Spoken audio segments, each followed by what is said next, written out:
Hello and welcome back to the Sanderlanche podcast.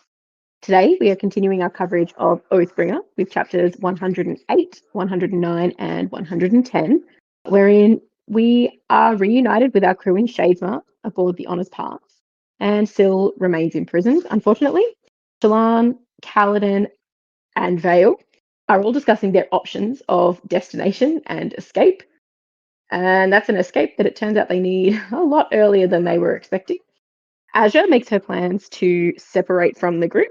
Adolin makes a stunning confession to Shallan, which I am all here for. I'm very excited to get into that. And the Fused finally arrive. Meanwhile, back in Irithiru, Dalinar brings Venli into a vision, and Odium crashes the party, leaving the Stormfather quite a mess at the end. I am Janie, and this week with me is Joe, Data, and Dak. so much happening, so many moving parts right now. It's getting very exciting. So, without further ado, hang on to something. The Sanderlanche is about to begin. Yearnings intertwined, the golden age in ashes once again. Under stirring stars, in the burning shards, kindle fragments of the fallen rain. So look to the break of dawn, to the break of dawn. Stronger together now. So yeah, 3 chapters this time. Some interesting stuff. It was very, I think, front-loaded heavy. The first chapter was longer by far than the other two, and the last one was quite short. But what did you guys think of these 3 chapters? I love getting back with our crew in Shadesmar, so all that stuff was good. I feel like, we are getting close to the end of the book now, almost surprisingly. It feels like we've been in this book for a long time. But at this point, it's like I could tell it's like we're standing on a precipice. We're standing on like the edge of a cliff of things about to change or some climactic stuff about to happen. And so to get to see like Kaladin, it seems almost like he's on the verge of saying the next words. And so it's like, oh man, that's exciting because obviously there's some stuff going on. Like he's doing stuff that Honor Sprint are like, wait, how is he doing that?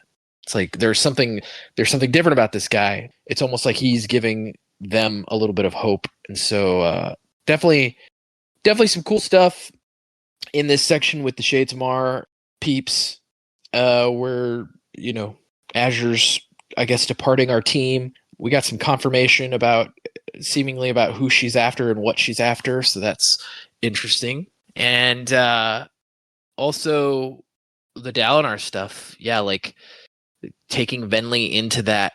It feels like Venli's going to have a redemption arc, even though we weren't super big fans of Venli, nor should we be, I don't think, based on past occurrences with her sister. We were all kind of starting to get behind Team Eshonai, and then Eshonai's gone, so it's kind of a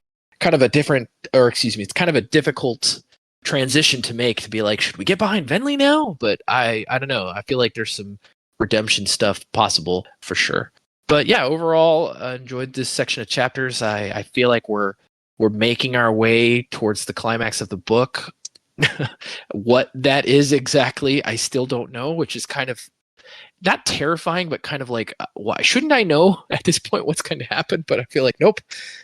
I feel like my predicament powers have diminished throughout this series. I think because the series is so long and so much has happened and could happen, it's like, how do you even begin to make like a prediction at this point? So, but yeah, so good stuff, but excited to get to the meat of the climax. Yeah, it really does seem like we're kind of approaching something here. Last time, which, Joe, you missed that one, obviously. So I guess if you want to say anything about those chapters, too, feel free. But last time I mentioned it felt like these were very much setting things up, getting us ready to move into the end somehow. And now we appear to be moving that direction. Yeah, I agree. Yeah.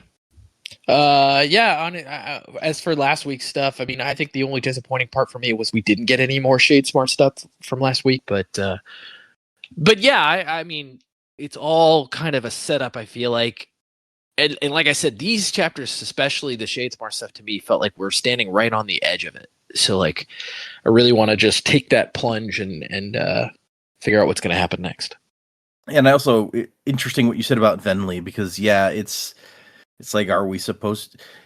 Venli's experience clearly sucked and is sucking on multiple levels, and so and then there's a couple little glimmers of something there. Yeah, but she instigated, a lot of the stuff that she's now experiencing, like, and who knows how much influence Odium had over her when she first started on this path. But I mean, she instigated a lot of what she's experiencing now. So like, should we? Yeah. How bad are we supposed to feel for her? What kind of redemption are we supposed to expect? That's all kind of stuff that's like going through my mind of like, how much are we supposed to care about this character? Because we have an experience with our podcast where I feel like for the most part we have differences of opinion sometimes, but for the most part I feel like we're all generally having a similar experience with how we feel about the characters. But then we hear from people who are like, oh, Moash can't do any wrong, and I'm just like, what? So I'd be interested to know like how other people feel about Venli at this point in the book. Are they like, yeah, she deserves a redemption arc for her sister or whatever? Like, do people feel like she deserves that at this point? That'd be interesting to kind of get different perspectives on. Yeah, on some level, it's definitely kind of like a you made your bed thing, although we don't know all the details necessarily. For Venli, I mean, yeah. Yeah, solid chapters. Good to be back in Shadesmar. Some real, very interesting stuff with like the Honest brand, how they're reacting to Kaladin. I'm really not comfortable with the fact that Shallan is just so easily drifting into Vale and doesn't even realize, and then back out again like that. That's not particularly thrilling. Azure, yeah, I guess like any doubts I had about her being Vivenna are gone now. She outright says, "Yep, I'm after like the blade that leaks black smoke, and the dude who brought it here." And then later on, they says like, "Wait, you know Zahel?" And it's like, "Yep," and tell him I'm looking for him. Like, okay, guess that's all but confirmed then. And yeah, I don't know how to feel about Venli.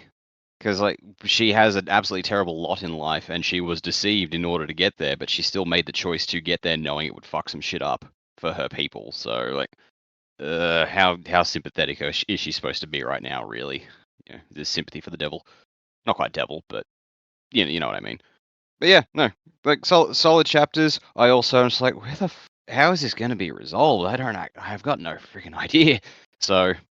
well, let's just see. Let's just ride the walrus. What? Wow, wide. Ride the walrus. Ride the walrus just blew everything else out of my brain. Oh my. Okay, but yes, I guess at this point I can confirm for you guys that is in fact who you thought it was. Nice. You have Vivenna in the story popping up. Apparently, she's been through a lot since the last time we saw her, but she's still kicking. What the hell's happened between her and Vasha? Last time we see him, they're just like, we're gonna go roam together, and now it's like I'm hunting him down. Yep. Okay. What? How much time has passed between when we met them and now? We don't have an official word, but the timeline that I've been using, that just when we talk about time things, let me check it real quick because it's just like the best fan guess at this point. So let's see here. Nalthis, there's the Many War, the Pancall Rebellion, where Warbreaker takes place, is 10/8/26, and this book would be calculator. 26. About 133 years is what this has between the two. Yeah, okay, so definitely some time for some stuff to go down. Yeah. Want to pay? I mean, we can get into it when we get to that point, but apparently also she's made like, see, it sounds like, just based on the brief thing that happens between her and that other Spren, it's like she's made some kind of blade that may be similar to Nightblood, but more controllable. So that's interesting as well.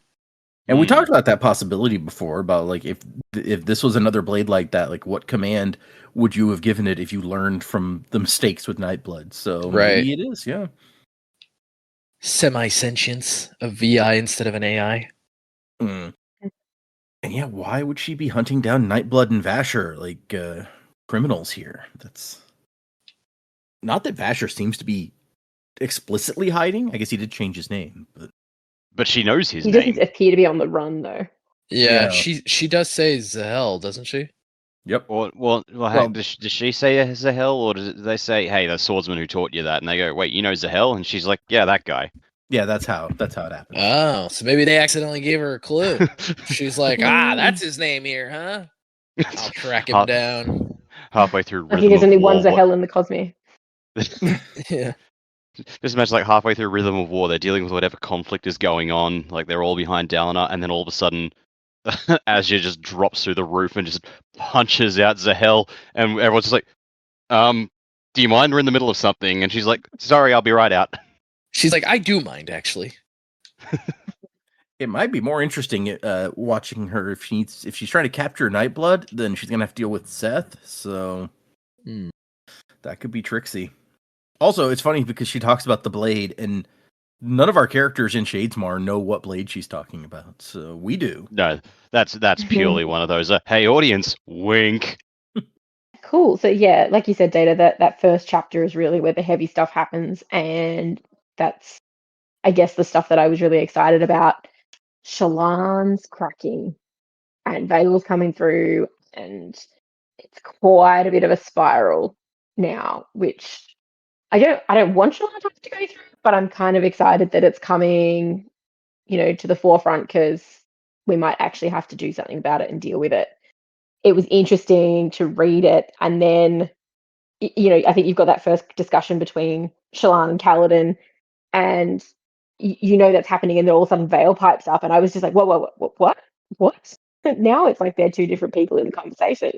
So that's, yeah, I'm looking forward to seeing how this manifests throughout the rest of the book and what happens with it, whether it's a resolve, whether it's something that they, I don't know, manage to work with. I don't know. I think it's a really interesting juxtaposition when she's like going through all these spheres, and the spheres have got a very specific identity tied to what they are, and she doesn't have that herself. So I thought that was just a cool way to, I think about it. And I don't know, maybe does that make it worse down here because she doesn't really have that set, like, who am I in her, like all these other objects? I don't know. It's cool to see how that plays out in the future.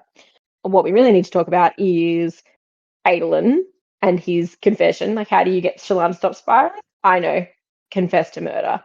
This is not the way I thought it would come back up in the book, and I was really excited that it did, and they've actually had a conversation about it. And Shallan's response is probably along the lines of what I would have expected. Like, for you, good job, man. No one really liked him anyway. That's okay. But something out there now that, I mean, I don't think Shallan's going to do anything about it, but we now have a character who knows. So as soon as it's spoken out loud, who else might know? I don't know. We'll see what happens there. Right now, that's sort of the furthest from their problems, I guess. That's definitely our when they come back problem. That's cool that Azra is Vivenna, confirming that. I like that. I'm pleased that we were on the right path there. Yes, now that she's hunting Nightblood, it'll be cool to see how they kind of reunite. She's definitely on a different path to the other guys, so how they get out of their current predicament, I think, is exciting. It's all exciting. Everything. There's so many things happening right now, and this is the part of the book that I really like, because, like Joe with the predictions, I don't know where this book is going. I can make up some words at the end, but I don't know. There's too much up in the air, which is exciting and fun, and it's always really hard to stop reading at the end of the chapters you set for us. But yeah, exciting. Love where we're at in the book. Don't know where it's going. Don't know where we're going as a whole series, but it's fun at the moment, which is good. Yeah, I knew that you would appreciate the Adolin confession here. It's like, oh my gosh, he's communicating with his fiance. Who would have thought? Yeah. I didn't expect him just to be so forward with it. Like, yeah, I know this will get you to calm down. You think you've got a bad time right now? Let me tell you a secret. Yeah, Adolin's gonna be one that we've got to watch out for. I think. Look out for him a little bit. Things is not really coming up, Adolin. It did just kind of pop out of his mouth there, huh? Like, oh, by the way. Yep. Also, I wanted to show you guys something. Here is when you brought up again the Azure and Vivenna thing, it reminded me that here's the pin from the Year of Sanderson that was Vivenna, and she has the sparkly blue scarf on, which in my mind was just like screaming, "Hey, I'm also Azure." Interesting. Okay. Yeah, that's it. That's interesting. Yeah. And a sword, which I don't know that we ever saw her with a sword in Warbreaker. I don't think we did. I was just about to say that. She used Nightblood at the end, didn't she? Yeah, but then it'd be black. Yeah, I don't think she used it true. as much as like she walked around. She carried it and brought it back to like where Vasher was. I don't know that she ever actually like used the sword. She never had okay. enough breath that it wouldn't have killed her, probably. Yeah. But yeah, I thought I would share that real quick because that's one, you know, that came a couple of years ago now, and I was always like, oh man, are they somebody gonna look at this and be like, hey, wait a second, that's Azure. We look at it, just like, this does not look like how we pictured Vivenna at all. What is this? Yeah, it's funny because if you'd shown us a couple of years ago, we probably would have been like, oh, okay. And then forgotten about it. Yeah. I think it was an interesting choice that they decided to go brown for her hair when this is a person you could put in lots of different colors of hair. But I think maybe they were just trying to lower the number of colors in the printing, and the brown is the same as her pants. So they were like, yeah, brown hair is fine. But yeah, I guess let's get into these chapters. We can address her more when we get there. We get another unmade mentioned here, who I don't know that we've this. I think this may be the first time. Let me see here. Yeah, I think this is the first time that Chemorish, the Dust Mother, is mentioned. And we don't get that much information. It's just, yeah, there's a bunch of varied lore surrounding her, and I don't think she's the Night Watcher, like some stories claim, but that's all we get. So, all right then. And we come into Shallan, who's on the ship, on the Honor Sprint ship. They're just like sketching. And they are, in fact, as Jamie mentioned, they're on the ship named Honor's Path. And they're sailing for what we find out later is a big Honor Spren city that they're heading for. Pattern says there's an Honor Spren stronghold near Carbranth called Unyielding Fidelity. So that may be where we're going. And they've let everyone out of the cells except for Syl, who is stuck down there, and Kaladin is not terribly happy about that. He says, prisons are terrible for me, they'll be worse for her. And he's got an idea. We're going to pass near Thalen City, just north of it. So maybe we can try to get off the ship and make our way there. She goes, well, if by just north you mean more than 300 miles, yeah, okay.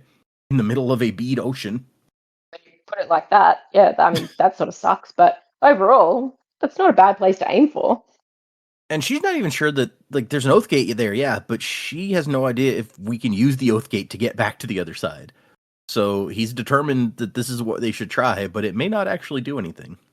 And then in the middle of Shallan's, like, thinking through what he's wanting to do, all of a sudden, Vale goes, we could try a mutiny.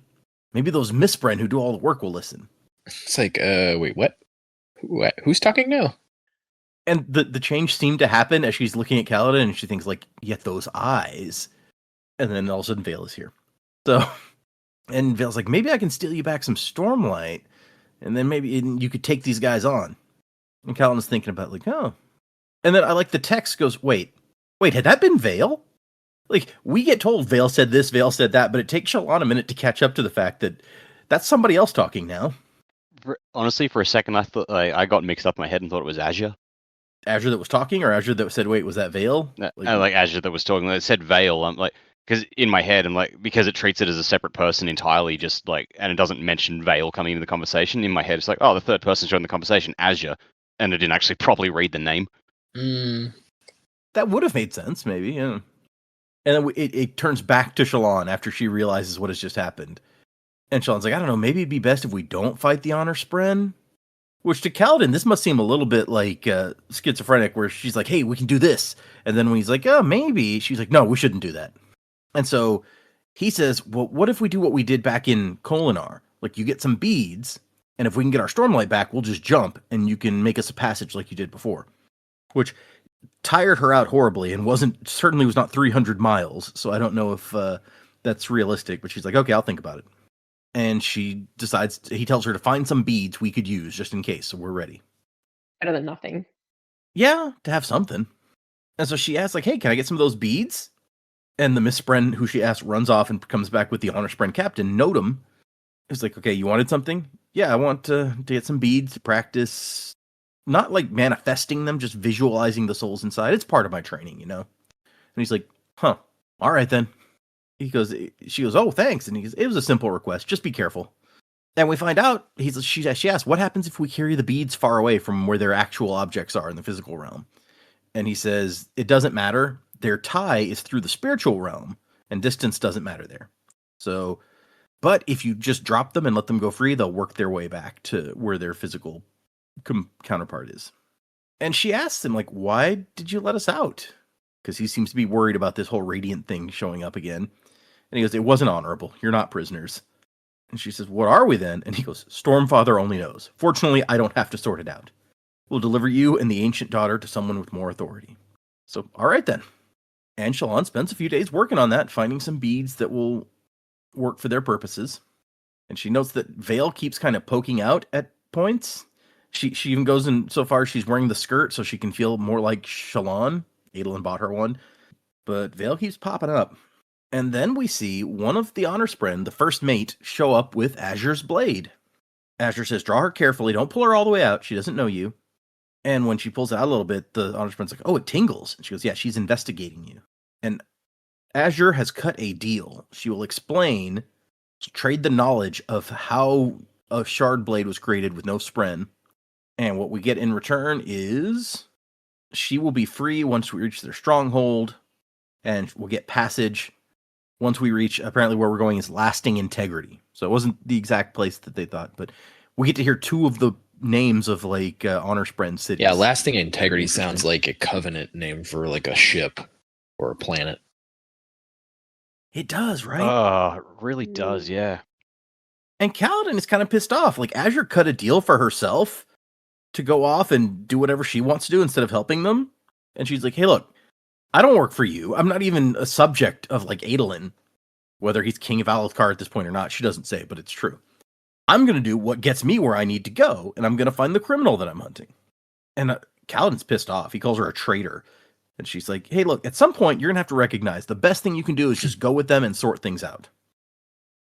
And he's like, Dalinar's in danger, don't you care? About a guy that I don't know, in danger from a threat you can't define, happening at a time you can't pinpoint. Yeah, she just totally was brilliant. She calls him on everything. No, she's like, what? Why would I care? Which is completely fair. Dalinar's in danger. Huh?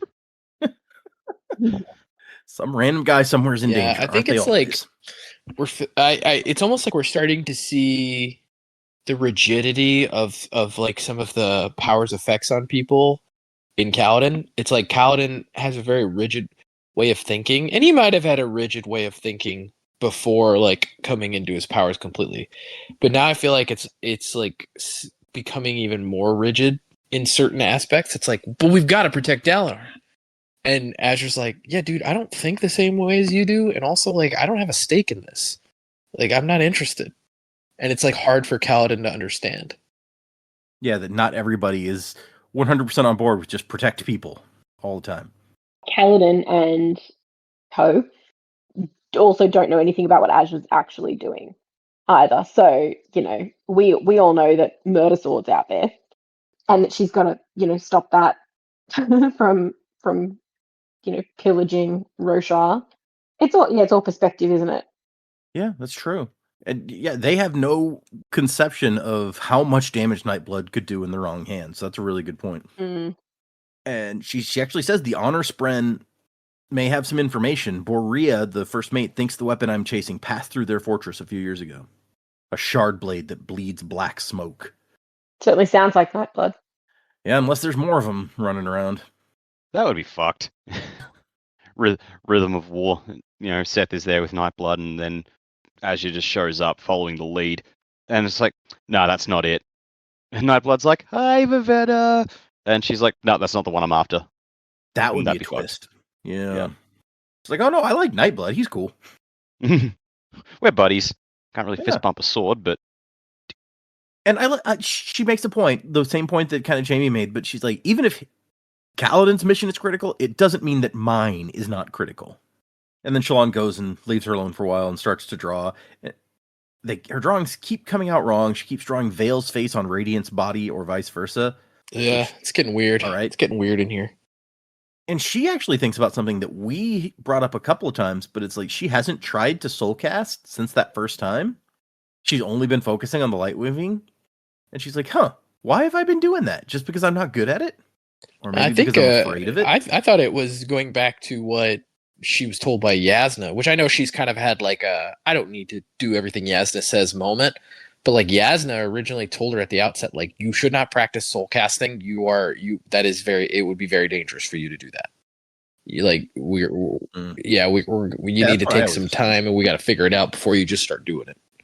Yeah, Yasna was going to train her, but I mean, for a long time, she thought Yasna was dead, and she still never kind of touched on it. So, but before we can get too deep into that, Adolin shows up, and she's like, "I'm just remembering." And he goes, "Good things are bad," and she goes, "All memories are bad." Which, wow, okay, that's dark. Steady on, Kaladin. Wait. And then things get weird. Where he's like, Shallan, and she goes, Shallan will be fine. I'll bring her back in a moment. I have to recover her. Which, of course, is confusing for Adolin. He's like, say what now? And then she says, which one do you like the most? Vale's the one who wears white. Radiant is the one who practices with the sword. I made her prettier than the others. You can talk about dueling. But some of the time, I'll have to be someone who can soul cast. I'm trying to think of who she should be. That's not a great idea. No, making more personalities is not good. So I've made all these personalities and it hasn't solved my problem. But if I just make one more... Right. I'll fix it. We've got all these issues, but let's add more issues to the issue. That'll make it better. Probably needs to be one of you that can do all of these things, Shallan. You really need to work on fusing yourself back together. That might be helpful. Fusion, ha! No, it's a different thing. Shallan and Vale are doing the fusion dance. Yeah, that would only last 30 minutes, though, so you don't want that. So they need the Potara earrings, is what you're saying. Yeah, and then just keep Potara earringing on. Radiance and the rest. That'll fix it. Yeah. Yeah. Which they retconned into not being permanent anyway. Oh, really? Does it last a really long time? It's only permanent for Kais. It's not permanent for any other race that uses the Potara. Oh. Well, there you go. Yeah. I never watched Super. No, me either. Yeah. It's pretty good. Manga is better. Manga, the Dragon Ball Z manga versus Dragon Ball Z anime is pretty much one for one, except for some filler stuff in the anime. The Dragon Ball Z Super anime and the manga are pretty different. Interesting. I believe that. The anime is already, it ended too, and whereas the manga is still ongoing. Oh, yeah? So it's past the point the anime went to? Yes. Interesting. That's the next anime. That's your manga moment from Joe on the Sanderlange podcast. Currently, for people who are interested, I'm currently reading Kagurabachi, which is good. Nue's Exorcist, also good. And what's the other one I'm reading? Those may be the main two, actually. Yeah. Anyway, but if you like those anime or manga, hit me up. I think they're currently making Kagurabachi into an anime. Nue's Exorcist, I don't think is there yet. She says Shallan is broken like a cracked vase where you turn the nice side towards the room. And then he just hugs her and she goes, what, no advice? Everyone always seems to have loads. And he says, you're the smart one. What can I say? Which is, Adolin's a nice guy. I know we've already established it, but nice guy Adolin here. Fuck yeah. Adolin, he's the best. He really does handle this well. Never thought I'd, again, go back to the first book. Did not think Adolin was going to come out as one of my favorites. Yeah. It's kind of like the Steris flip. We're always like, oh, man, we love Steris. It's like, oh, man, we love Adolin. Yep. Adolin, at times, at times, I still like Kaladin more, but at times, Adolin's better than Kaladin. I'm like, come on, Kaladin. Chill out. Or chin up. Or get over yourself. But Adolin, he's there. He's a good guy, Adolin. So yeah, she starts saying, I feel like I'm lying to people all the time because I'm different on the inside. That doesn't make sense, does it? And he's like, Shallan, I killed Sadius. Wait, what? And yeah, he tells her what happened, and she's like, wait, so all this time we were hunting down the killer? He's like, yeah, that was me. I feel kind of bad lying to you like that. Yeah, that was me. Yeah. Tricked ya. If Surprise! if you had to if you had to tell your significant other a like major thing that you did that they didn't know about, is this the way you would approach it? I know you're in the middle of some turmoil, so let me throw some trauma on you that I had Yeah. going on with me, and we can go through it together. We can be broken I together. need to distract you from what you're feeling right now. And I think the best thing I could do is confess to murder. Well, that's definitely a distraction. Yeah, that'll do it.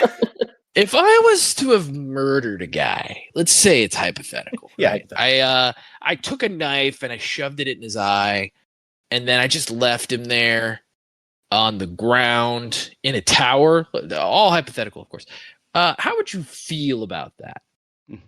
It's like, and let's be clear, not just any guy, but a guy that we hated, tried to Yeah. kill me on multiple Prominent. occasions, and then we had to Prominent investigate his person. murder. Tried to duel him. He wouldn't. He outsmarted me. It's an awkward conversation no matter how you do it. So maybe there's something to be said for just Yeah. the moment's already weird and awkward. Let's just go with it. You know what? Let's just double down. I Like- demand the right to duel Amaram. Ah, great, Kaladin, you messed it up again. And for my boon, Kaladin pops into the middle of the conversation. Yeah. I mean, it's like there's really no. I don't know if there was ever going to be like the best time to Mhm. reveal to your spouse that you've Yeah. committed murder. So maybe this was the best time. Yeah, it's a tough. It's tough for sure. I did want Kaladin to interject here and be like, wait a minute, you got to kill the guy you hate. I want to kill the guy I hate. I mean, Sadius kind of also on some level was the guy Kaladin hates, but not as much Yeah. as Amaram. Yeah, funnily enough, it was like like not a direct hate. It was like I hate Sidaeus because I'm here now because of Amaranth. Yeah, you're not wrong. But also it's like Kaladin, you're literally bonded to the spirit that says, don't kill people you hate if you're not supposed to. So Yeah, it's got to be honorable. Like, if Yeah, you- if that you whole killed him, thing in that's itself honorable. also is weird. It's like, does Kaladin determine what is honorable? Like, what? I still don't get it. Yeah, I I think guess we've that was- established that it's a bit unclear. that was the whole thing with him in the parchment. He's like, wait, this isn't Yeah. right to do this, and that's Yep. why he had his little existential crisis. Yeah, exactly. And it's like, and I don't know. It's like, wow, I can't use words right now. Hold on. It's like Sill's like, yeah, you should know how to do this, and he's like, how would I know how to do this? Oh, and he ends his confession with like, "Yeah, I'm a murderer." And Shalon, I don't think I'm sorry. Which I don't know if I felt like he would be sorry, but I feel like he's on some level realizing this himself for the first time. Where he's like, "I don't think I feel bad about it." Well, this is a moment where he's separated from, again, you take the identity of who he killed out of it, and he's like, I have committed murder. I have broken the law. That weighs guilt on me. And now he's had time to process it and think about, yeah, but then you put it in the context of who it was, and it's like, you know what? No, I'm not sorry. Like, it needed to happen. He was going to try and kill me again, or my dad probably. In fact, that was what he did before I killed him. He straight up told me he was going to undermine me and my dad at every turn. So, yeah, it was murder, but he was still a fucking terrible dude who is himself a murderer. So, Yeah, who in fact arranged for a lot of Adelin's friends to die. So, Yeah. I mean, I don't think there's any argument from any of us that he's a bad dude that needed to die. Yes, he deserved to die, and I hope he burns in hell. And then Shalon's response is, "Good for you." And he's like, "Wait, you're a radiant. You're not supposed to like be okay with this." It's like, oh yeah, I didn't tell you, did I, that I murdered my mom and I murdered my dad? I guess I'm still not going to tell you that, by the way. well, again, sorry, you go, Jamie? No, I was laughing. Again, like Adelin's yardstick is probably Kaladin, and he knows Kaladin's ideals are, be honorable, don't do anything like that. So, and I guess probably Dalinar has that as well. So, hold to the bonds and everything else like that. So, Adelin's idea of the Knights Radiant are, you guys are all super honorable and wouldn't condone this sort of thing. But it's like, different orders have different ideas, man. And Shallan's Yeah. order, we don't care about that shit. You know, I feel bad because I just said, yeah, that guy deserved to die and he deserved to be murdered. And I was like, you know what? We've already taken a stance on this, official stance on the Sanderlanche podcast that murder not good. True. I feel like we turned our backs on that. And for Oh, that, I won't apologize. We've broken the ideals. Our Spren will desert us. It's fine. I don't have one. Always wanted something like that to spread a demon from His dark materials, yeah. for Stark Materials, you know, a Pokemon, a Digimon. A talking sword? A talking sword, yeah, I'd go for that. As long as it didn't murder people every time I drew it. Or try to murder me. He's just like, hey, Yeah. don't you want to destroy some evil today, Joe? And you're like, geez, I'm just trying to work, man. Yeah, I'm just trying to do my job, bro. Really, the talking sword is very much not in line with the Sanderlanche's official position that murder is bad. Oh, no, he's all about it, yeah. Yeah. He loves to destroy quote-unquote evil. And he's like, you draw him and he's like, someone's been naughty. oh. Whoa. That was Robot. Yep, Robot Santa. I like her response, which is like, look, I don't know what I'm supposed to do, but I know the world is a better place for the death of Torral Sadius. It's like, well, that's good. It's good good you feel that way, because I was worried you would think I was a monster. Yeah. And he's like, well, father wouldn't like it. And she goes, Adolin, your father's a great guy who maybe doesn't need to know everything for his own good. Oh, Shalon. This is a great fiance, I have to say. I don't know about that. I feel like it's a slippery slope. She's got his back. And she goes, hey, but you never said which one of us you prefer. And he goes, I want the real you, the one I'm talking to now. Even if the vase is cracked, it just means I can see what's inside, and I like what's inside. And then they both like, crap. I know, how sweet is that? Good guy, Adolin. Then there's a noise, and they're like, crap, what's Kaladin doing now? Once again, moment ruiner. You could tell this was written after Mistborn Era 1, because like the dialogue between broken people that are in a relationship is a little bit better than the Vin, like, Ellen stuff. Yeah, I can see that. Kaladin has taken a spyglass from one of the sailors, and they're like, hey, come on, give it back. Actually, what she says is, sir, please not. It's a real Final Fantasy X moment for some deep cuts, if people know the scene I'm talking about. Brandon's a Final Fantasy X fan, so maybe he knows. Yeah. He knows. Our daughter was, when she was younger, used to think that our stand mixer for the kitchen was our Google Home device. And she used to stand in front of it. And there is context, I promise. She used to stand in front of it and she'd, Goo, please or no.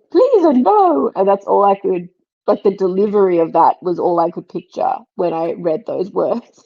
That's amazing. Yep. Yeah. I love that.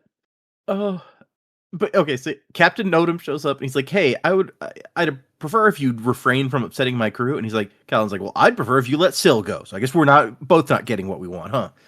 And what a way with words Kaladin has. What a negotiator. And the captain's like, I could just lock you up again or even like toss you overboard. And he's like, but yeah, well, that would hurt Syl, wouldn't it? Because she'd lose her radiant. And I hear that's hard on them. And he's like, yeah, but she'd recover. Notum is trying to be kind of a hard ass here, and Kaladin is not having it. But we do find out some interesting Syl history, is the words I was trying to say.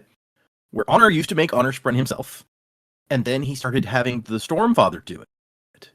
I also love the fact that he's like, oh, by the way, I'm sorry to tell you, Honor's dead. And Kaladin's like, yeah, whatever. He's like, no, seriously, your god is dead. He's like, not my god, but yeah, I know. Yeah, not my god, but sure, he's dead. Got it. Dalinar said the same thing. Would you please appreciate the gravity of this? No. I don't want to. You can't make me. It throws him off a little bit. He's like, I thought that was going to hit hard. Okay, well. It's like, God damn it, I had a whole speech planned out.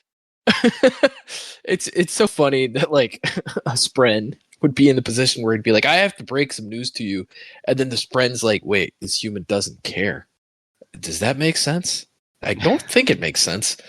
The Stormfather created only a handful of Honor Spren. And all of those except Syl were destroyed during the Recreants. They became Deadeyes. So the Stormfather was hurt by this and didn't create more for centuries. And when he did, he only created 10 more. And so all of the honor spren since then were created the way that Syl talked about, where a spren goes and gets some energy and raises it, and it becomes a child or whatever. So he says, my great grandmother was one of those 10. Only recently, even by your reckoning, was the ancient daughter rediscovered. So Syl is more ancient than pretty much any of these honor spren, but she was asleep for the vast majority of that time. So she's still young in a lot of ways. So she's Fry. I mean, yeah, kind of. Yeah. Welcome to the world of tomorrow. She's like, what? Syl is also interested in, new shiny things. Yeah, okay, it works. The real question is, does she eat bachelor chow? I don't know that she eats anything. Yeah, I guess that's true. And so but if she did, it'd be bachelor chow. Notum notes that killing Kaladin will free her, even if it would hurt her. But there are other ways, at least until the final ideal is sworn. So something happens when you swear the 5th ideal, I guess. And Kaladin's like, "Are you really going to kill a guy just for that? Is there honor in that, Notum?" And Notum has to look away, like, "Oh, he's right." Oh, burn! And then Kaladin starts thinking about the ideals, the ones he's already sworn, and the next one that he's not sure what it is. He feels like it's close, but he's very scared of it. And he hears Syl's voice in his head. "What are you doing?" He's like standing on the deck. "What's up?" "I've tried to get them to set you free." And she goes, "Yeah, they're stubborn. It's an honor spren trait, which I fortunately escaped." Sure you did. Mm-hmm. And something about what they're talking about or what he's feeling starts drawing wind spren, which are very rare on this side. They mostly live on the other side. So all the honor spren are kind of like, "Oh my gosh, that's so beautiful." And Kaladin surprises Notum by mentioning that the Stormfather has bonded a bondsmith. In fact, Notum specifically asks which bondsmith of the 3. And Kaladin's like, "I don't know what that means," but his friend is the Stormfather. Yeah, so there's clearly some lore there which we are just being teased with. Like, we knew there was only 3 bondsmith, but we assumed that was just the Radiants themselves. And now he specifically says, like, Dalinar's the bondsmith. I don't give a shit about that. Okay, so if there's 3, let's think about it. If there's 3 entities for bondsmiths, who do we think they are? We've got the Stormfather for one. I would guess maybe the ocean thing is another, but I don't know. I feel like we've had this conversation before. Have we had this conversation before? Have we? I don't remember it. Yeah, I'm not sure. Ocean thingy. Was there another like nature one that we know about? All the nature stuff seems to be coming through cultivation, who is a shard in her own right, not a spren. So I guess that's true. The ocean thingy is. I was going to try to say how you say it, but it's hard. It's like Kusa Sesh. Why do you think I called it the ocean thingy? Yeah, no. Okay. Brosidon. Brosidon. Wow. King of the Broshan. Stormfather, Ocean Brother, Brosidon. It works. Yeah.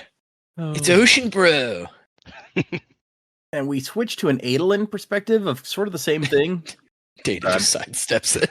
I am because I don't want us to run up against time here. So I'm kind of like, we're going to go down a real rabbit hole with this if we're not careful. Sorry. That's funny. We're still in the first chapter of the 3 we're doing, and we've used half of our time. So, Adolin is seeing Kaladin, and like he's lit up by these lines, these glowing lines of the windspren, and Adolin's he's like, this guy. And so Shallan, on the other hand, he watches, and she's like, he says that she changes, like her posture shifts, and she gets a look on her face that seems fond, even eager. Ugh. She's practically leering at one point, and he says he'd seen the sketches of Kaladin in her book, but seeing that look on her face. God she damn, goes, we just had a moment. I confessed to murder. What more do you want? I really thought that would get her. She'd be mine forever if I just confessed to murder.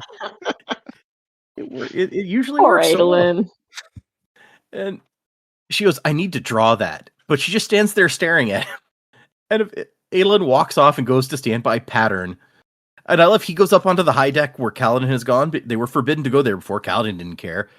And there was even a note here where it's like, rules apparently sometimes they just don't seem to apply to Stormblessed. And so Adlin's like, I guess we can go up there now. And he goes to talk to Pattern. And he's like, kind of hard to compete with that. And Pattern's like, mm-hmm. Man, I want more of Adlin and Patton hanging out. This is fantastic. Yeah, it's like I know I'm supposed to be bonded with Shalon, but you seem like a real fun guy to be around. I mean, But no mating, okay? Yeah. I mean, when you think about it, they're the two most important figures in Shallan's life right now. That's true. Apparently not. Apparently Kaladin's squeezing himself Yeah. in there. We don't know. All right, Patton, you hold. I'll punch. My favorite line where he's like, he tells Pattern, we certainly are an odd bunch. And Pattern goes, yes, 7 people, odd. The math jokes. he just But loves he just- the numbers. Adlin just lets it go. He's like, yeah, that's just what Patton's like. But then the captain spots something with a spyglass. It turns out that he tells Callan, you were right to think we might be followed. There are his scout has seen fused on the horizon. 8, they say, and they're coming right for him. So that's where we end that chapter. And you know, on some level, probably both Adlin and the captain are just like, thank God it interrupts this awkward moment that we're all respectively having. Quite possibly, yeah.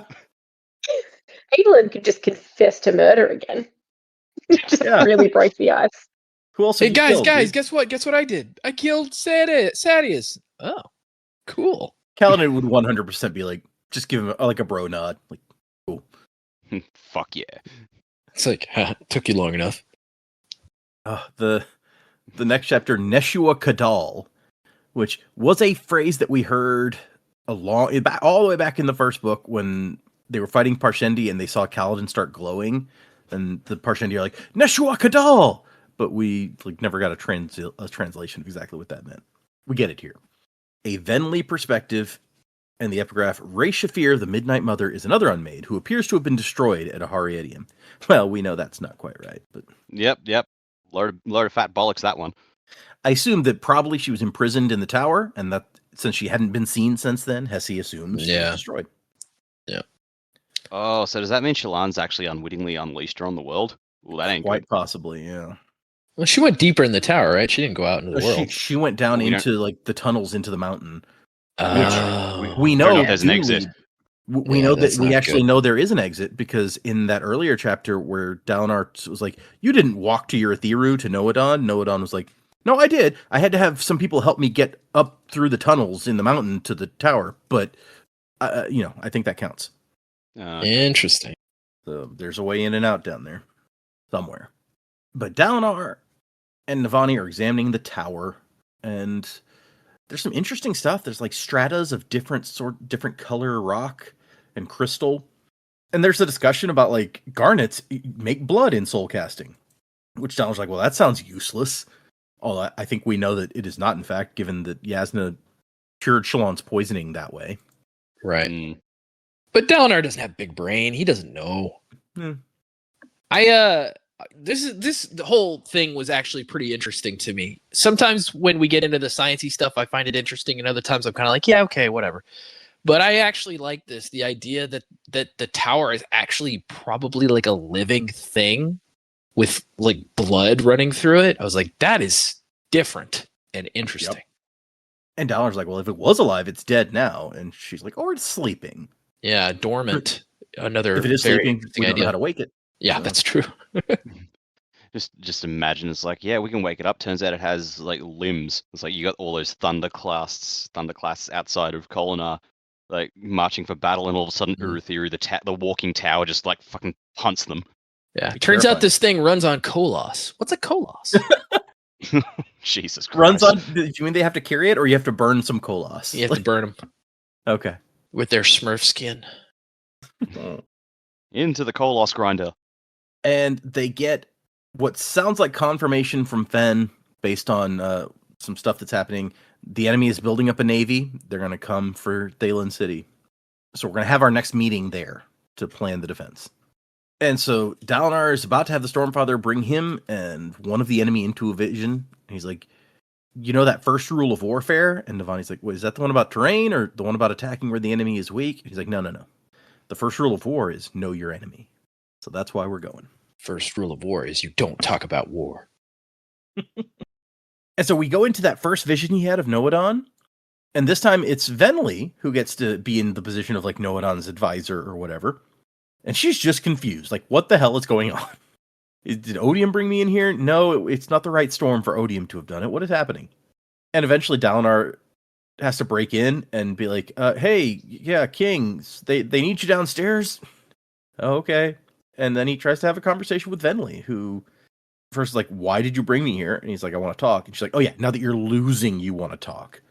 You spent years slaughtering us on the Shattered Plains, and now you want to talk because we're winning now. And he's like, actually, we were willing to talk back then too.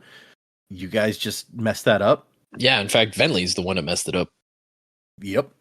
Yeah, Dalinar doesn't even know, but it's like Venli specifically is the one who fucked that up. Which just makes it all the more that she's like, oh, now you want to talk. It's like, no, you were trying to avoid making a peace agreement. And so Dalinar's like, look, I'll send you back soon. It's fine. What will it cost to have a truce between us?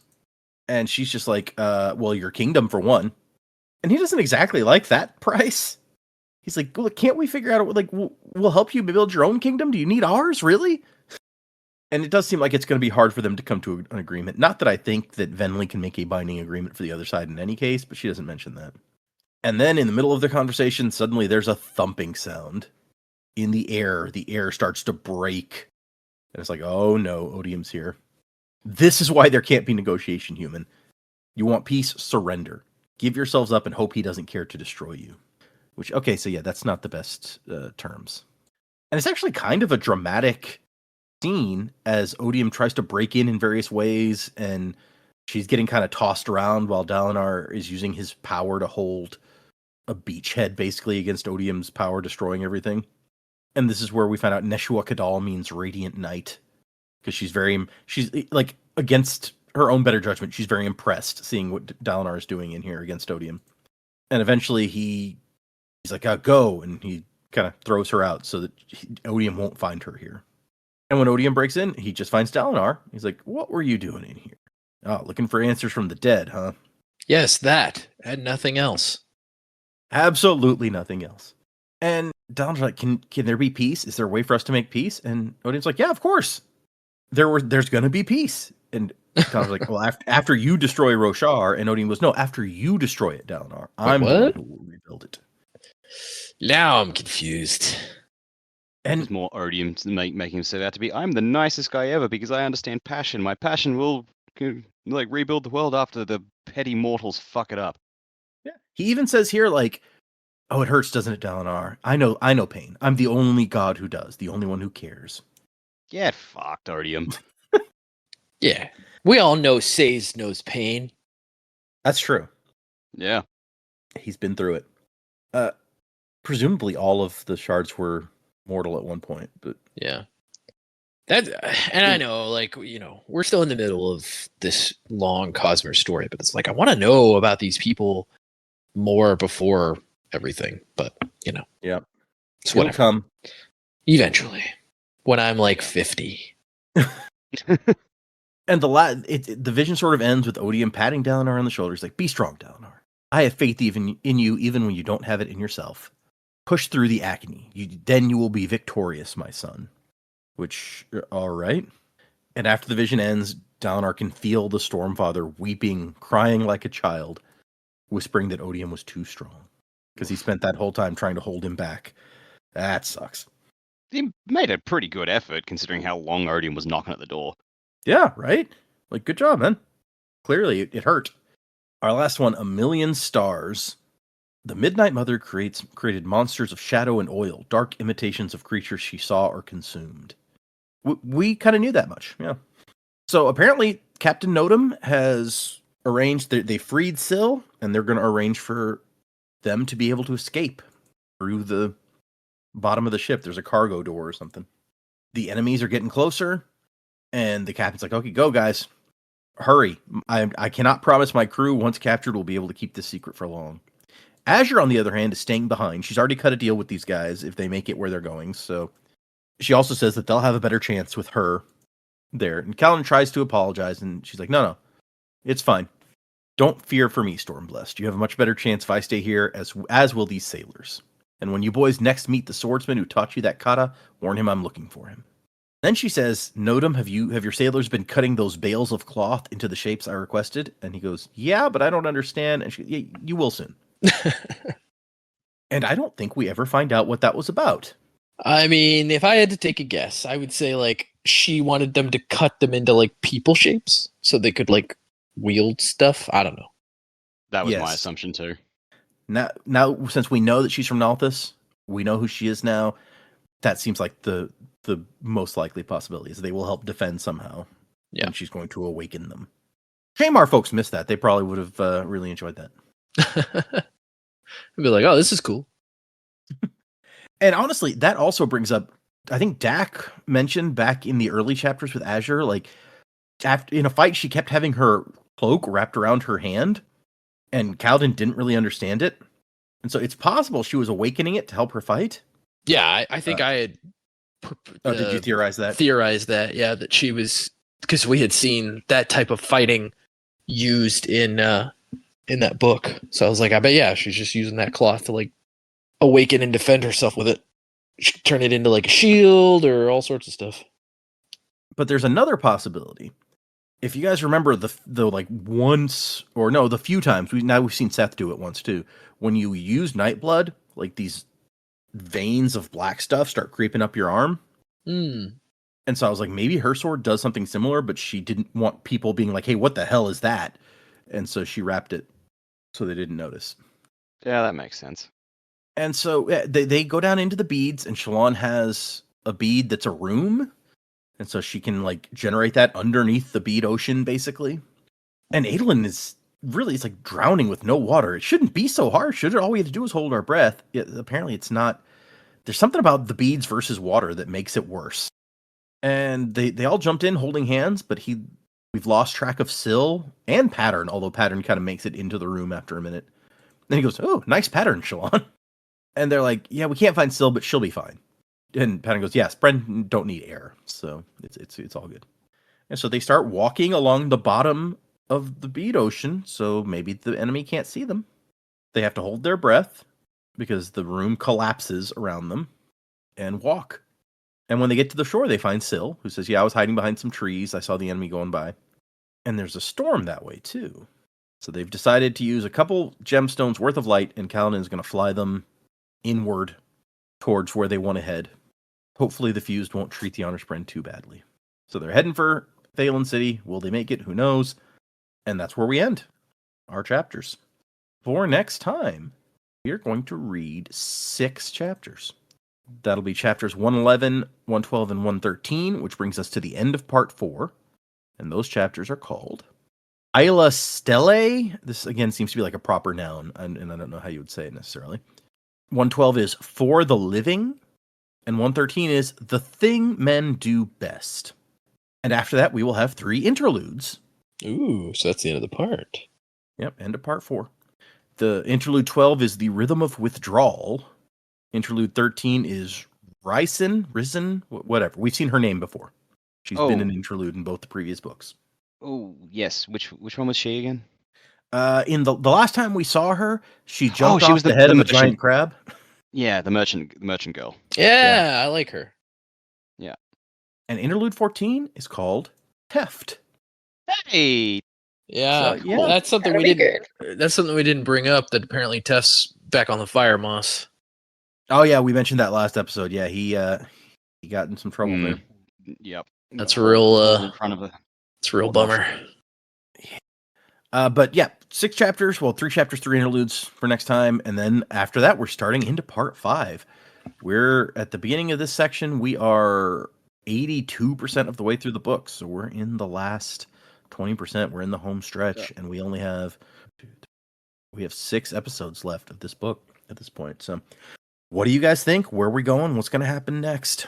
Man, like I said, I feel like we're right on the edge of something, but what that is, I feel like I feel like our predicament section for a lot of this book has been very tough and maybe not super enjoyable for listeners, so I apologize, but it's just like it's so hard to figure out what's going to happen.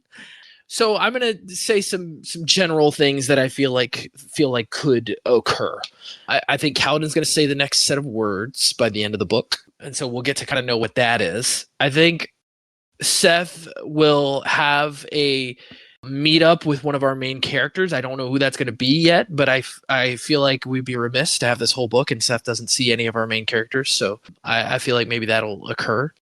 And setting up for this next book, I feel like there either has to be some sort of climactic battle or some kind of climactic shift where we know like we have a chance to beat Odium, right? Because a lot of this book has seemed kind of like a hopeless struggle for our characters. And so it would be, I think, a nice climactic moment to be like, look, this is our way to possibly defeating Odium.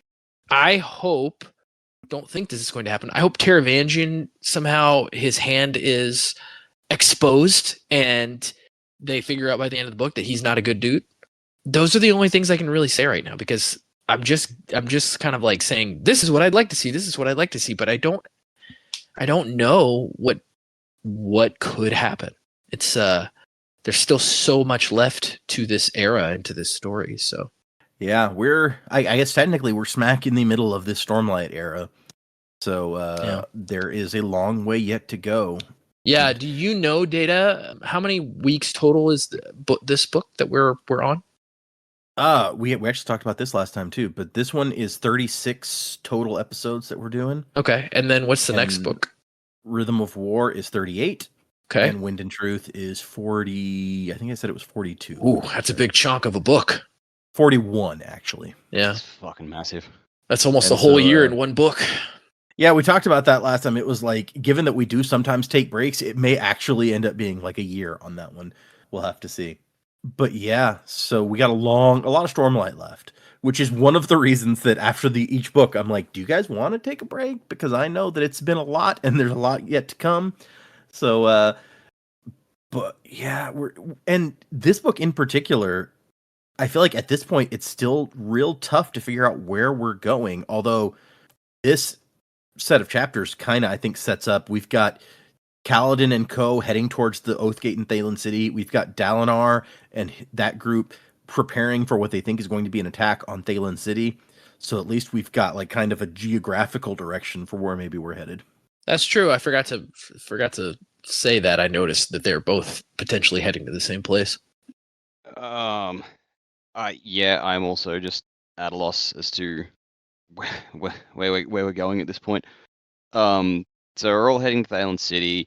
I feel like we have harped on like the 9 shadows around Dalinar a lot this book, so I feel like that is going to be our climax. Maybe it's like instead of like it's not actually a fused invasion of Thaylen City, they're just blockading it so that nothing else can get in. And they're trying to blockade it from the other side to make sure nothing can use the Oath Gates to get in, but Kaladin that will use it to get in. But yeah, I feel like the climax is like, if I had to guess what the climax is at this point, it's Dalinar against the 9 shadows. Maybe they use the Oath Gates and just pop up around him, but then Kaladin and co like sort of ride the open gate in and come through as well and help him fight back. I don't know. I don't know how that confrontation will go down. I don't know how it would be resolved. I really don't know a lot. Yeah, I don't know what we're building towards with Venli, if it's really a redemption, but I feel like she is going to be key in like thwarting at least some of Odium's plans. So I don't know how. Again, I just don't know how because I don't know how any of this can resolve. Like there was something that occurred to me. This is not something that I think will or will not happen at all, but it's just something I'm hoping for. Like we've talked before about sometimes you get the characters who like they have no powers and they're surrounded by all the other characters who do. And it really seems like Adolin is that guy for us. But I really hope he stays that way. Like I hope he can make some peace with his Deadeye's sword or something. But I want Adolin to remain like I mean, he's kind of got superpowers because he can use the sword, but he's not like a Radiant. So I want Adolin to stay that. If Adolin becomes a Radiant at some point, I'm just like, oh, that's disappointing. He was great as like the charming regular dude among gods. I will say I've always been a fan of that kind of character who is a normal human having to use whatever they have in a world of non-normal, opponents. He's the Batman, is what you're saying? Yeah, Batman, the main character in the Codex Alera series. Yep. Oh yeah, I still Then- never read those. I need to. And then, and like Mistborn Era 1, like I am still bitter that, Doxson didn't get to do shit in those books. So like that was another example. I really like Doxson as that character, because he seemed like a really cool version, but then he didn't get jack crap to do, and he died at the end of the second book. So Yeah, it's a bummer. Yeah. Karen Murphy from Dresden Files, also a great example. Oh yeah, she's great. Yep. Honestly, after what we see, where like Adolin meets his sword in this book, it always, ever since Radiant started showing up in the books, people are like, "Ooh, what order will Adolin end up being?" Like theorizing about that kind of thing. And I was always of this camp, kind of like Dak is saying, where I'm like, I like Adolin not being one of those. In fact, like if he could build a relationship with his sword and find a way to like create a new kind of relationship between himself or between the people and Spren that didn't involve the dangers of becoming a Deadeye that like this bond does, I was like, that would be the ultimate cool. And that is cool. Not a position that a lot of people in the fandom liked. There was Really? the fandom was very large. Like Adolin's going to be a Radiant. It's just we're just waiting for the moment for the right situation or Spren to come along. So obviously, I won't spoil whatever direction it ends up going for you. But at this point, that's what my opinion was, and it wasn't the most popular one. I guess like I don't know why they have to why is it so important for him to become a Radiant, just so that he could be on equal because he's not even on equal footing. Like it's I don't know.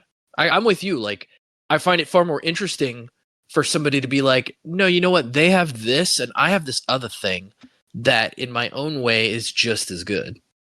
Yeah.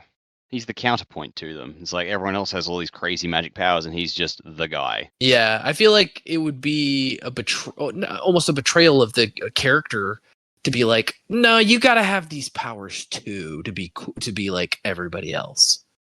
Yeah, Sokka from Avatar. That's another. Oh, great. Sokka, yeah, dude, 100%, Boomerang. Yep. Yep. Space sword. Yeah. What a guy. What a guy. Oh, where are we going? I do think that we'll end up in Salem City for probably the end of this book. I don't see us spending a lot of time in Urithiru. It's kind of where everyone's heading to. I had sort of not forgotten about Teft, but he really wasn't at the forefront of my mind. I'm really keen to read his interlude because we know that he's sort of on the way to becoming a Radiant as well, isn't he, from memory? That was what we got hinted at, I'm pretty sure, yeah. Yeah. So like there's still obviously he's going through a very rough time, but there's still opportunity for him to, speak the words and potentially have that kind of relationship that Paladin had with the team, like that they were squires. And that would be exceptionally useful, I would imagine. I'm not quite sure exactly what his bond was, whether it was the same as Kaladin or if it was different. Yeah, so like it would be what I'd like to see is that, we've almost got a bit of support to be able to get pretty far in a battle against the Fused before Kaladin and co turn back up through the Oath Gate and ultimately win the day. I think we've still got we've definitely got a few loose ends, which I'm sure in some respects will be tied up before the end of the book. Obviously the stuff with Shallan, the Sadius murder, which we know how that all came to be, but basically I think Salem City is where it's at, and I really have no idea how they're going to wrap everything up before the end of the book. I don't know what's going to hang over, what's going to keep going. I'm just excited for the ride. On board with this. I think at this point in the book, when it's clear that we're at least approaching the Sanderlanche, that is a good time to buckle up and be like, you know what? I'm excited for the ride. Let's do this. And I know I always have to push you guys because that's part of the fun of the show. People, volcano theory became a thing for a reason. People love that. So I'm always having to push you guys for predictions. But I get it. It's not always the easiest thing to come up with. I mean, my volcano theory for this week was Urithiru the tower standing up and walking on limbs and kicking thunderclasts. So There you go. That's pretty good. I mean, yeah, it's hard to get better than that. Let's be honest. Yeah. All the while, as Joe adds that we're burning Kolos in the furnace Yeah. to power it. Yeah. Yep. Man, that's real Balam Garden type stuff. More Final Fantasy for you. The fused army looks up, and as this shadow falls upon them, and just hear this voice: "Kolos power to through is mad." I love it. Real evil simulated Lincoln is back. That's exactly what I was referencing. Thank you. I mean, yeah, it couldn't have been anything else being referenced there, quite honestly. Nice. Oh my. Okay, let's move in. We'll do a couple emails, and we have one new patron this week, and then we can wrap up, y'all. So this one is from Ryan, and it's titled Book Recommendation. Hello, Data, Jamie, Dak, and Joe. All spelled perfectly correct here. Thank you, Ryan. You're very impressive. You paid Fucking attention. nailed it. Something you said in the last episode made me think of a different book series, generally called the Bobbyverse, which then made me wonder if any of you had read it. Because Google can summarize better than I can, here's a quote: "The Bobbyverse is a science fiction book series by Dennis E. Taylor following the adventures of Bob Johansen, a man whose consciousness is uploaded into a self-replicating starship after his death." So, anybody read that? I'm not familiar with that. No, sounds interesting. It is something that I have seen repeatedly on Reddit, like recommended in like book recommendation threads when someone's like, "Hey, I like Brandon Sanderson," or "I like the Dresden Files," or something like, "What else can you guys recommend?" And I often see this series pop up as a recommendation. Is it a comedy series? That setup sounds comedic. It sounds comedic, right? Yeah, I don't know because just the use that's of the most name detail I've seen. Bob. Yeah, Like, Bobbyverse. Bob the fact isn't- that he's uploaded into a ship, like it just is weird. That's like anytime you hear a character named Bob in fiction, it seems like they are just like the really chill, laid back thing. This is going to be an obscure one. There's an episode of Rugrats where they're all pretending they're superheroes, like because they were watching some cartoon that had superheroes, and like the cartoon lists, this is such and such who talks to plants. This is this person and powers, and then it gets to, and this is Bob. He drives the van. It's like it gives me those vibes of the time I got reincarnated as a slime. Like it's just weird. Like, hey, I'm Bob. I'm along for this weird ride where now I'm inside of a spaceship. I had to go to the first one on Goodreads of this series. The genres show science fiction, fantasy, space opera, humor, and science fiction fantasy. Space opera. Okay, Star Wars. It's at least some level of humorous. I assume that probably a lot of books get humor if there's even some humor in there. Oh, okay, now I got to find out. Like the Dresden Files has some decent humor in there. Let's see if humor is added to Stormfront. I'm curious. No, Stormfront is fantasy, urban fantasy, mystery, fiction, paranormal, magic, supernatural, crime. Misogyny. So, okay. Don't forget misogyny. Maybe it does lean more comedic. The title of the first one is called "We Are Legion," and then in parentheses, "We Are Bob." Yeah, it's got to be that's comedy. Yeah.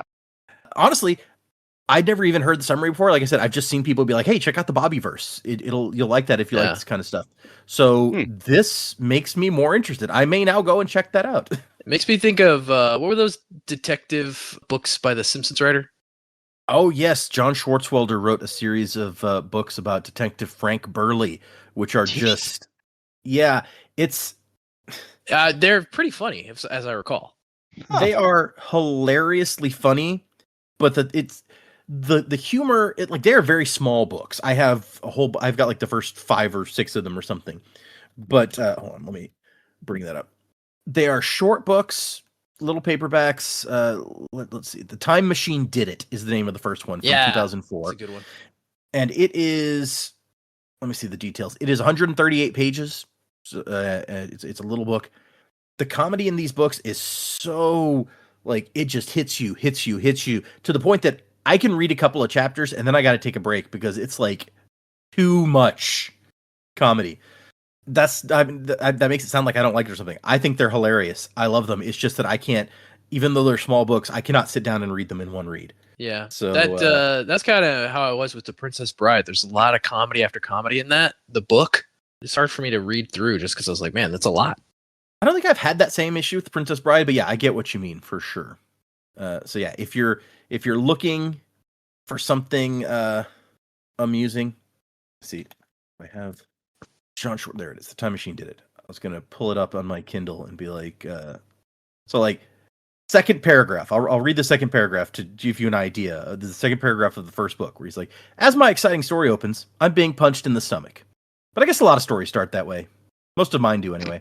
The guy who was punching me was a lot burlier than I was, so it hurt plenty. But I tried to pretend it didn't bother me at all, that I actually liked it. It was hard to do this convincingly because he kind of knocked the wind out of me there, so all I could do was smile and wink and give him the thumbs up while I waited to be able to breathe again. He thought I was making fun of him and started punching me in the stomach harder.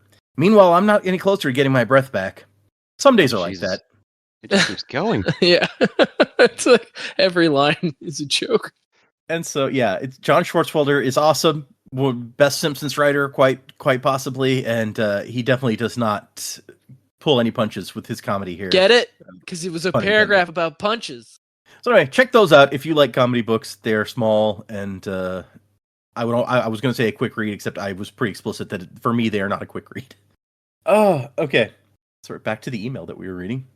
Recommending a book series can be scary, can be scary revealing in a way. But this series is really funny. Oh, there it was. And seems like it may be your kind of thing.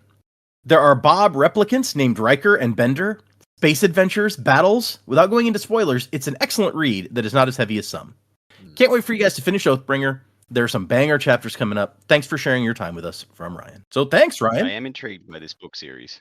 Yeah, me too. So, yeah, I may actually have to go. I just finished...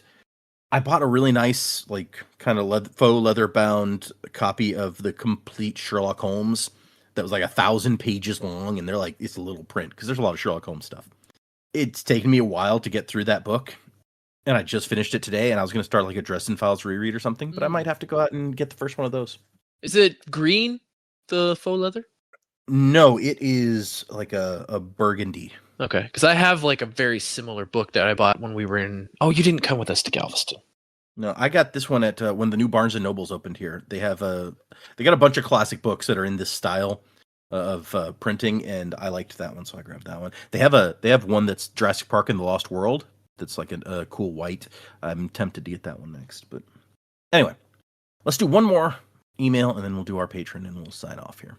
This one is from Angela 2. We haven't heard from her in a while. Wow. Yeah, I was thinking the other day, like we haven't heard from the Angels in a hot minute. Yeah, I think Angela Prime. I don't know if she's still listening. She was in the Discord for the longest time. She had her own channel and everything, but I don't think she's been in lately. I think she kind of drifted off into other things. So if you're still out there, Angela Prime, we appreciate you. If not, Angela 2, you may get upgraded. This email is called Sprencasting. Hi, Sanderlange crew. I'm playing catch up with the podcast because at some point in training for my black belt, I needed to focus more on my karate stuff and was having a hard time paying attention to your conversations, I think is what she was trying to say. It says who is Angela 2? Black belt? I mean, come on. This person's amazing. Pretty badass, right? I have now passed my black belt test and still have you to thank because I realized Miracle of Sound is a great band to throw on to make you feel like a badass during your training montage. I love that. That's amazing. Glad we could help. I know this isn't the focus of the podcast, but I wanted to throw in my opinion on Sprencasting because I love the discussion, and my husband and I had a fun time coming up with our Dreamcast. So for Stormfather, she says Liam Neeson. Smooth, deep voice can bring the anger. Oh, So- that's a good one. No, yeah, that is good. I think that he fits. For Syl, yes to Anna Kendrick. She agrees. Pattern, Andy Serkis. She specifies, for those of you who don't know, the guy who played Smeagol/Golem. Who doesn't know Andy Serkis in this day and age? Yeah. I'm sorry. What Like, are excellent. his other big roles? He plays the ape in Planet of Caesar. the Apes, right? Yeah, Caesar. And then what was his character in Marvel called? Ulysses Claw. Yeah. Claw. Mhm. Classic. Oh, there's an upcoming Animal Farm where he plays Old Major and Mr. Jones. Interesting. He's in 2 Very good. episodes of The Simpsons. He was also Alfred in the R-Pat's Batman. That's Oh, right. that's true too. I forgot about that. Oh, and I didn't realize he played the Raven in The Sandman. The podcast series. I was like, no, wait a second. The Raven was like Patton Oswalt or something, wasn't it? Okay, in the podcast, that makes sense. Yeah, I never watched either season of Sandman. I really liked the first season. Second season's okay. Anyway, sorry, going back. For Wendell, She says Kevin Doyle or Jeremy Swift, stuck up British quality, is what's in parentheses there. I don't know them. I'll look them up. No, I was about to say I have to look those up too. Oh, Kevin Doyle, I recognize when I bring up not the footballer, no, the actor. What have I seen him in? Oh, Downton Abbey. I was like, I know I recognize this guy. Who's he in Downton Abbey? He is, let's see, where is it? Mr. Molesley. Oh, okay, yeah, I know exactly who that is. And then who's the other one she said was Jeremy Swift. Absolutely great. Oh, Jeremy Swift's in Ted Lasso. Oh. Also Downton Abbey. As? Sprat is what this says. Who the Mary hell is Poppins Sprat? Returns. Yeah, I was like, I don't... Sprat in which series? Downton Abbey. Okay, what is it, Jeremy Doyle? No, this one's Jeremy Swift. Swift. Yeah. Oh, that guy. Yeah. He plays, in Ted Lasso, he's like the assistant guy to the manager. I've never watched Ted Lasso because it's good. I don't have that service. Yeah. All right. Honestly, anyway, we should probably move on. With British actors, I was just like, they're all in Harry Potter at some point, right? So that, I can just see who he was in Harry Potter, but no. Okay. Ivory, Yasna Spren, John Lithgow, which we haven't seen that much of Ivory, so I don't know. Oh, interesting choice. Yeah. And finally, she says Nightblood. I know not a Spren, but hear me out. Or Gliss, who we know that's the name of Renarin Spren, who we also haven't really met, I don't think. Alan Tudyk, because he is a master when it comes to voices. I mean, he could do almost any of them. Yeah. Good Alan Tudyk. So. Yeah, no arguments here. Like Alan Tudyk as Nightblood would be special. Yeah. Absolutely could see that. Yeah. Wasn't to the time of next and all the other things from Angela too. So we got a couple more emails. We'll end there. For now, we'll save those. Honestly, we've got like half of the emails we still have in there are ones that we need to save for later, regardless. But thanks, guys, for sending the emails. They're always fun. If you want to send us an email, the address is thesanderlanch@gmail.com. Find us on Instagram or Facebook or Patreon, like this person did. Our newest patron at the Shard of Adonalsium level is Kevin. Ooh, Kevin. Thank you. You're a skimmer. Nice. So yeah, our Patreon, I have just started putting up my reactions to Isles of the Emberdark as I'm reading it for the first time. So if you're interested in that, check that out. I feel like it gave me a lot more room to talk about stuff than the last book, Wind and Truth, did, which is what has been going up the entire year practically on our Patreon so far. So if you're ready for a change from that, check out my Isles of the Emberdark stuff. Hopefully, Kevin, you're checking that out. You're enjoying that. We appreciate you. But if you join our Patreon, then Joe will assign you a faring power. And if you leave us a 5-star review, send us an email at thesanderlanch@gmail.com with a picture of the 5-star review you left, and Joe will assign you a misting power. You can be a twinborn by doing both of the things. So thank you to Kevin and all of our patrons. You guys are awesome. Thank you to the folks on our Discord. If you want to join our Discord, there's a link at our website, www.thesanderlanch.com. You can check that out. Thank you to everyone who shows up every week and listens to these episodes. You're all amazing. Remember, we are doing 6 chapters, 3 chapters and 3 interludes for next time, leading us right into part 5. But also remember that coming up pretty soon, I think we've decided we'll have one more episode that we record after this. Going into December, we are going to have a 4-week break on recording as we go into December. There'll probably be at least one episode that comes out in December, but then there'll be a 4-week break, and we will be back in the new year. We're doing that because between holidays and between me going to the convention, there will be little, if any, days where enough of us can make it to record an episode. So we'll just have to come back ready to play after the holidays. Be prepared for that. I want to let you all know way in advance. I know that I hate it when you get there and just people don't. There's no new episode and you have no idea why. So I like to let you guys know as far in advance as possible. But 6 chapters for next time. So if you're following along, read those 6 chapters. Music by Miracle of Sound. And wasing to the time of next. Colo. P.S. Fasher. Haha, I'm still. Corona's wide, supernovas die, fractured in the fateful fall of man. Feel the heart raging of a strength unseen. Unity will bring the upper hand. So look to the break of dawn.